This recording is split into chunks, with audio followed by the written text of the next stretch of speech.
क्या आप जानते हैं आपका मकान मालिक यानी कि आपका जो लैंडलॉर्ड है वो आपको हजारों रुपए का चूना लगा रहा है। इंडिया में ज्यादातर रेंटर्स को इन कानूनों के बारे में जानकारी नहीं होती जिसका फायदा आपका लैंडलॉर्ड उठाता है।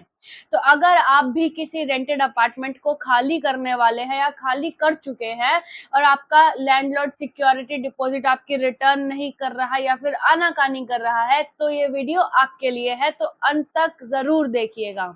सबसे पहली चीज जो होती है, जब भी हम किसी रेंटेड अपार्टमेंट या रेंटेड घर को खाली करते हैं तो लैंडलॉर्ड बहाने ढूंढने लग जाता है सफाई के नाम पर, या फिर कोई पेंटिंग इधर उधर हो गई या फिर कोना टूट गया या फिर ये हो गया, मतलब छोटी छोटी चीजों पर आपके पैसे काटने पर तुला रहता है। तो हमें इन चीजों से बचने के लिए सिर्फ एक काम करना है। जब भी हम खाली करें या फिर हमें पता है हमने खाली कर दिया है, उसके बाद एक अपार्टमेंट या फिर जो घर है उसकी एक प्रॉपर हर कोने से फोटो ले ले और एक वीडियो बना ले सबूत के तौर पे कि बाद में आपका जो लैंडलॉर्ड है आपसे आनाकानी ना करे।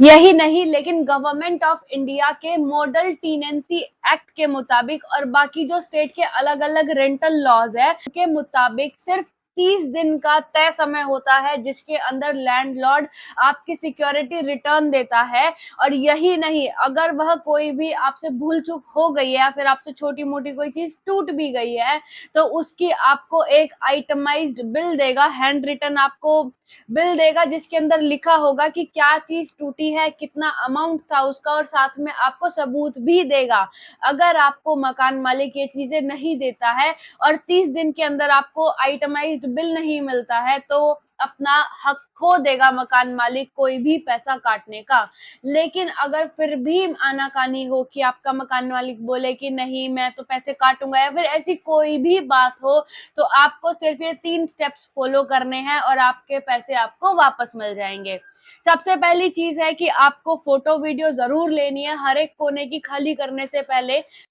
दूसरी चीज जो है, सबसे मेन चीज है कि आपको जो आपका सिक्योरिटी डिपॉजिट आपने दिया था उसको लीगल नोटिस देकर ही वापस मांगना कि अगर आपने मेरा जो सिक्योरिटी डिपॉजिट है वो मुझे रिटर्न नहीं किया तो मैं आपके खिलाफ एक लीगल एक्शन लूंगा। और तीसरी चीज, आपका ऑप्शन ये रह जाता है कि मान लीजिए उसने नोटिस के बाद भी आपको पैसे नहीं दिए तो आप रेंटल अथॉरिटी, रेंटल कोर्ट्स के अंदर जाके अपील कर सकते हैं, वहां पे जाके आप केस फाइल कर सकते हैं। लेकिन ऐसा नहीं होता, ज्यादातर लोग सोचते हैं कि हम केस करेंगे, एक कुछ अमाउंट के लिए हमें कितने सालों चक्कर काटने पड़ेंगे। ऐसा कुछ भी नहीं होता है, बहुत जल्दी फैसला हो जाता है रेंटल अथॉरिटीज का। जो भी रेंट के मामले होते हैं जल्द से जल्द निपटाए जाते हैं, तो आप इन चीजों का बेहद ध्यान रखें। और एक चीज आप ध्यान रखिए, हमेशा जो भी रेंट एग्रीमेंट होता है वो सिर्फ एक मकान मालिक की सुरक्षा के लिए नहीं होता है, जो रेंटल्स होते हैं, जो भी रेंट पर वहां पर रह रहे हैं उनकी सुरक्षा के लिए भी होता है।